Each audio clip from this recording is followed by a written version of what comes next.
Our country is sharply divided on religious freedom. Emotions flare on both sides. Is religious freedom just a license to discriminate? Or is it a fundamental principle critical to ensuring a free society? Perhaps it's time to remind ourselves what religious freedom is and why it matters. Simply put, religious freedom is the right to live and work according to one's beliefs, and this freedom is for everyone. Protecting your neighbor's right to live and work according to their beliefs protects your own. Recently, U.S. Senator Ben Sasse took to the Senate floor to condemn Russia's new anti-terrorism legislation that has made it illegal for Russians to share their faith outside of a church or house of worship. We've come to expect stories like these from places like Russia, but what about in America? Most agree that in America, people should be free to live and work according to their beliefs. It's one of the principles on which this country was founded. As Governor Bobby Jindal put it, America did not create religious liberty. Religious liberty created America. Tragically, what's happening in America today isn't that different from what's happening in Russia. We have already seen numerous private business owners fined and hit with lawsuits for adhering to their beliefs, while some faith-based organizations, such as foster care and adoption agencies, have been forced out altogether.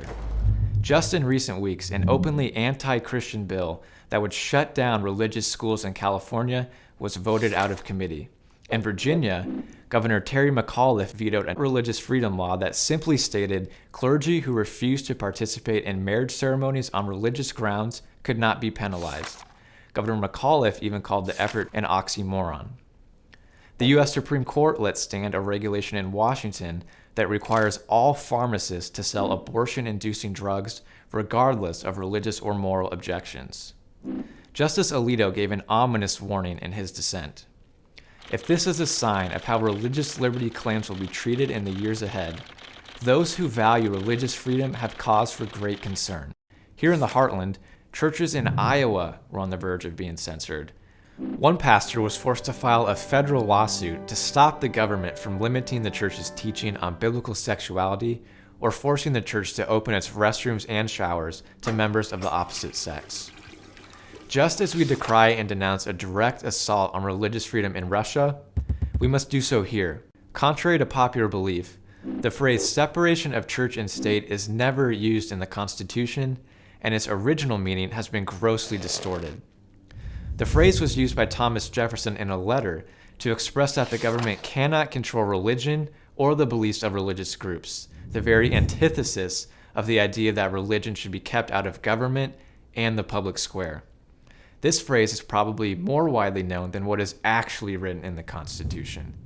Congress shall make no law respecting an establishment of religion or prohibiting the free exercise thereof. Religious freedom is not just about Christianity.